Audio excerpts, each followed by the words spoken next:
तुमच्याशी बोलायचं होतं. तुमच्यासमोर येण्याची हिंमत होत नव्हती, पण बोलणं भाग होतं. खूप हिंमत करून आलोय मी. आत येऊ का?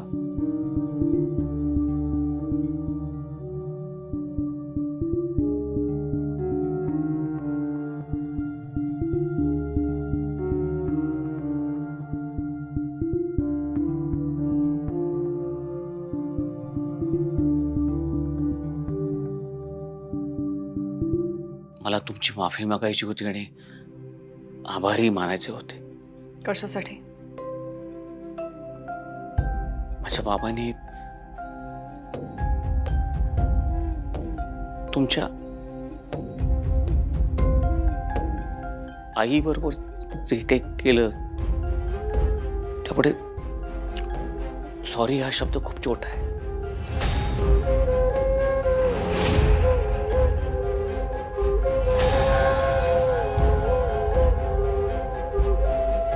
बाबांकडनं जो गुन्हा झालाय मी तुमची माफी मागतो.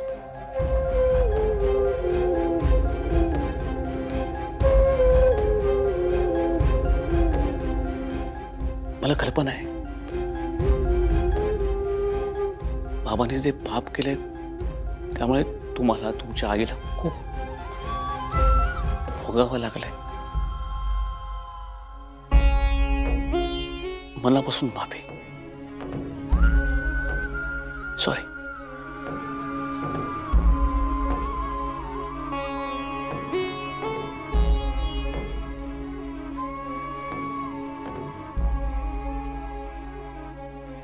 मला कळलंय आपल्या भावा बहिणीचं नातं आहे.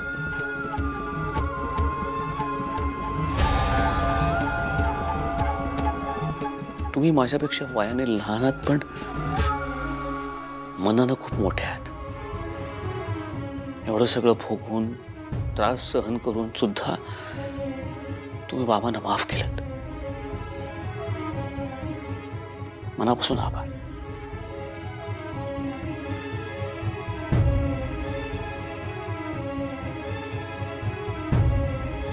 मी स्वप्नात सुद्धा असं कधी विचार केला नव्हता की बाबा असं काहीतरी करतील.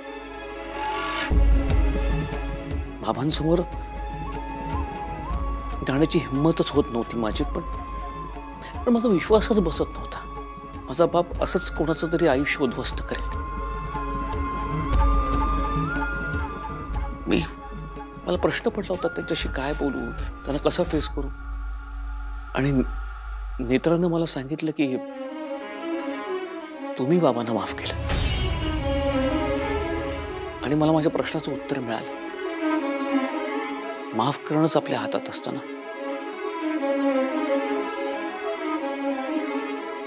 मी माफ करणार तरी कोण आहे. पण बाबांकडून जे पाप घडलंय त्याची शिक्षा ते अजूनही भोगतायत. तुमचा मोठा भाऊ या नात्यानं हक्कानं मी सांगतो की कधी कुठलीही गरज लागली, काही लागलं, मला हक्कानं आवाज द्या. या बाबांमुळे तुमचं आणि तुमच्या आईचं आयुष्य उद्ध्वस्त झालंय. मी भूतकाळ तर नाही बदलू शकत, पण आज एक शब्द देतो. हा तुमचा भाऊ तुमच्या पाठीशी कायम उभा असेल. Thank you very much.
कुठेस ग? थांब थांब थांब तिथेच येते मी. हा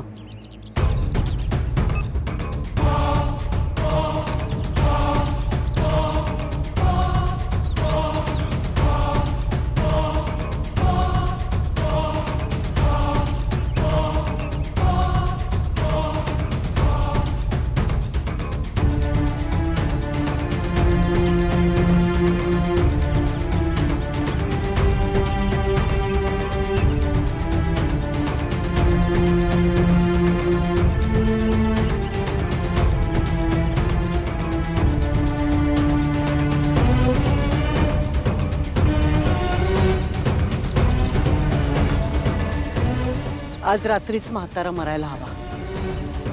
तुला माहितीये ना, लक्षात आहे ना सगळं काय करायचं ते? हो, पण काही अडचण नाही ना येणार. सांगितलं तेवढं कर, जास्त विचार करू नकोस. हे पैसे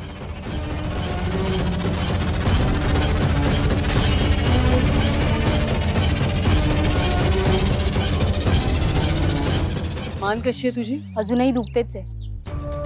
पेन किलर घेतलीये, त्यामुळे थोडा आराम आहे. आराम बास झाला आता. आजच्या आज काम व्हायला हवं. हो मॅडम.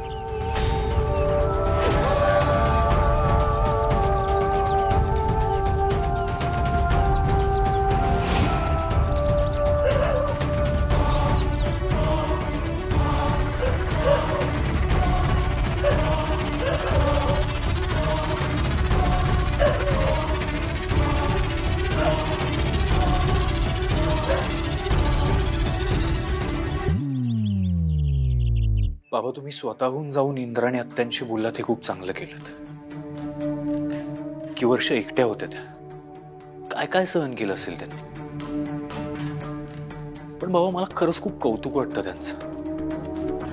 एकट्या असून, सोबत कोणी नसून, शून्यातून विश्व निर्माण केलंय त्यांनी. पण शेवटी माणसाला जगायला नातीच लागतात. जितकी वर्ष त्यांच्याकडे नव्हती. करायचं पण बाबा, आता आपल्याला आपलं त्यांच्याबरोबरचं नातं कळलंय. सो आपण कायम सोबत राहूयात त्यांच्या. अद्वैत, या सगळ्यात मला ना वेगळीच चिंता भेडसावते. कसली? इंद्राणी बाबांची मुलगी आहे. बाबांनी इंद्राणीच्या आईस बरोबर जे काही केलंय, ही गोष्ट जर आईला कळली तर ती सहनच करू शकणार नाही. खूप मोठा अनर्थ होईल. आईचा खूप विश्वास आहे रे बाबांवरती. अक्षरशः देवासारखं पुजते बाबांना ती. अजूनही किती काळजी घेते बाबांची ती. पण बाबा, आपण आजीला हे सगळं कळूच दिलं नाही तर, परिस्थिती आहे अशीच राहिली तर इंद्राणी आत्या राहू शकतात ना कायम आपल्यासोबत? अद्वैत, हे सत्य फार काळ लपणं अवघड आहे. मला कळतंय सगळं बाबा. नेत्रा, कुठे होतीस तू? एवढी जमलीस का? तू ओकेस ना? नाही नाही, नेत्रा, काय झालंय? जरा धावपळ झाली, बाकी काही नाही. ते मी गच्चीत गेले होते ना, तिथे कपडे वाळत घातले. मला वाटलं पाऊस पडेल म्हणून मग दावतच वर गेले होते, त्यामुळे. एक मिनिट. साईट ऑफिस मधून फोन आहे. मला साईटवर जावं लागेल. ओके, तो ऑफिसला जा. हो. बाबा, नाश्ता झाला तुमचा? हो, झाला.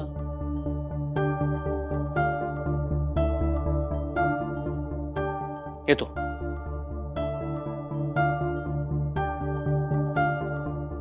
मी जरा आलेच. हा, नेत्रा, थोडा तरी आराम कर. तू किती धावपळ करत असते सतत. थोडंच काम राहिलंय, पटकन करते, मग येऊन आरामच करते. आलेच. कॉंग्रॅच्युलेशन्स. मनीषा नर्सला भेटून आले, सगळं सांगितलंय तिला समजावून काय करायचं काय नाही ते. आपलं काम होणार आहे. पैसेही देऊन आले, त्यामुळे काळजी करू नकोस. पण पैसे घेऊन ती पळून गेली तर? बालिश आहेस का रुपाली? बालिशपणाच आहे हा. तुझ्या त्या देवीनी तुला वरदान देण्याच्या ऐवजी ना थोडी अक्कल, थोडा शहाणपणा द्यायला हवा. काय इंद्राणी, हे बघ, ह्या अशा कामांमध्ये विश्वास खूप महत्वाचा असतो. आपण दुसऱ्यावर विश्वास ठेवला तरच आपल्या हाती येतं काहीतरी. त्यामुळे तूही विश्वास ठेव. विश्वास ठेवला नाही तर काहीच होणार नाही. कळते का? म्हातारा मरणार आहे आता, खात्री आहे मला. पण मला सांग, म्हातारा मेल्यानंतर पुढे काय काय करणार आहेस? ठरवलं नाही अजून मी. मला वाटलं होतं पद्माकर मेल्यानंतर मी पकडली जाईन, कोणीतरी मारून टाकेल आणि मग सगळंच संपेल. असं कसं होईल? ही रुपाली म्हात्रे असताना असं कसं होईल इंद्राणी? मला सांग की हा सगळा प्रकार नक्की काय होता? का मारायचंय? काय वैर आहे आमच्या म्हाताऱ्याबरोबर? का मारायचंय का त्याला? आजची एक रात्र, त्यानंतर पद्माकर मरेल, चिता रचली जाईल आणि मग मी तुला सगळं काही सांगेन.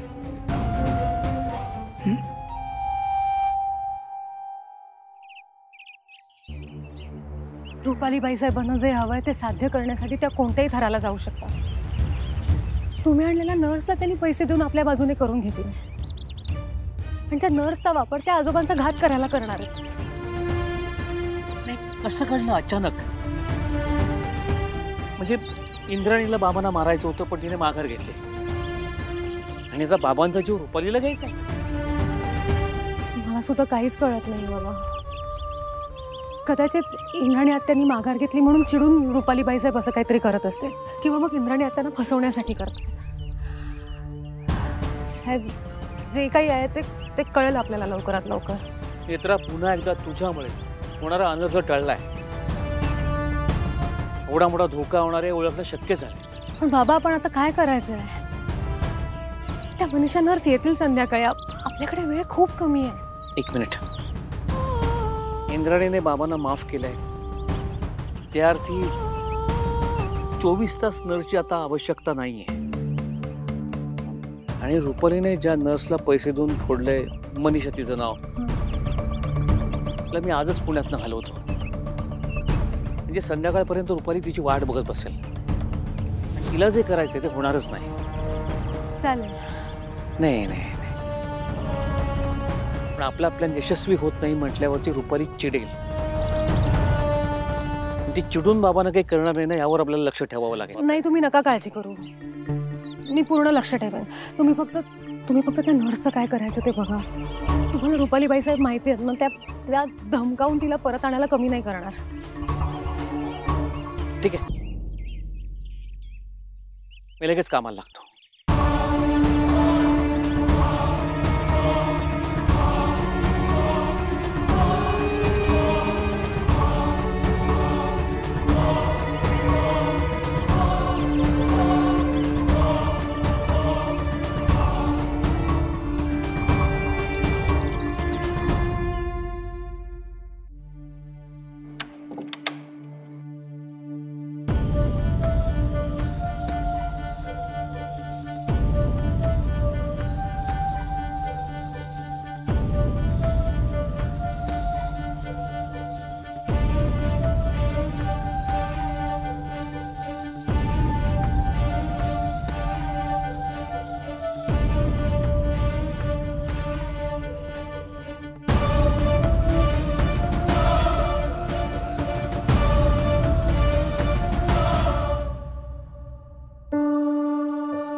माझी आई तुझ्या प्रेमात पडली आणि तू काय केलंस? तिला फसवलंस, तिच्याशी खोटं बोललास. पण मी नाही करणार तसं. मी जे काही आहे ते खरं सांगणार.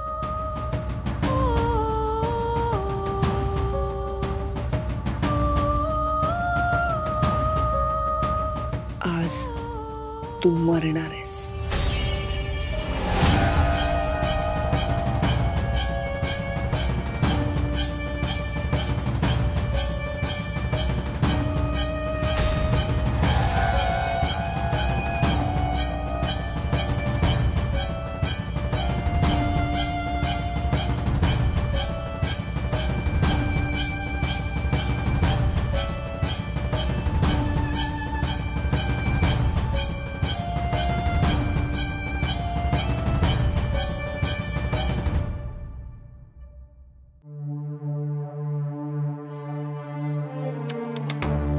काय होतंय तुम्हाला? अगं कुठे होतीस तू? बघ ना, त्यांना काहीतरी होतंय.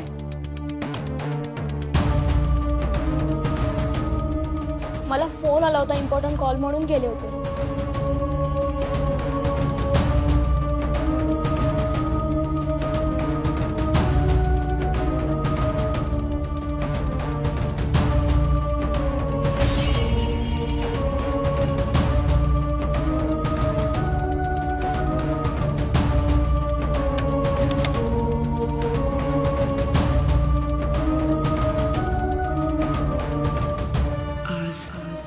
तू मरणार आहेस.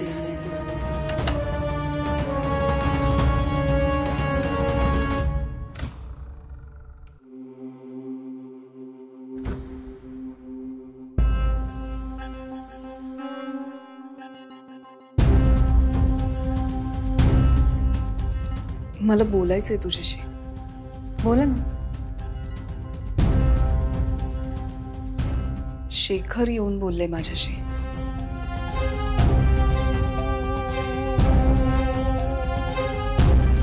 आपण इथे नको बोलूया, बाहेर जाऊन बोलूया का? हो, या ना. बसा ना.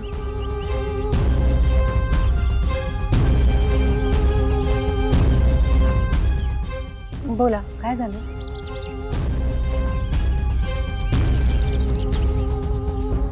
काल रात्री शेखर माझ्याशी बोलायला आले होते. मला खरंच असं वाटलं नव्हतं की ते माझ्याशी बोलल्यामुळे मला बरं वाटेल. खरं तर जखमेवर फुंकर घातल्यासारखं झालं. खरंच हा त्यांचा मोठेपणा आहे की ते माझ्याशी बोलायला आले. मला नसतं हे जमलं. बाबा खरंच खूप चांगले आहेत. म्हणजे अगदी देव माणूस आहेत असं म्हटलं तरी चालेल. रुपाली बाईचं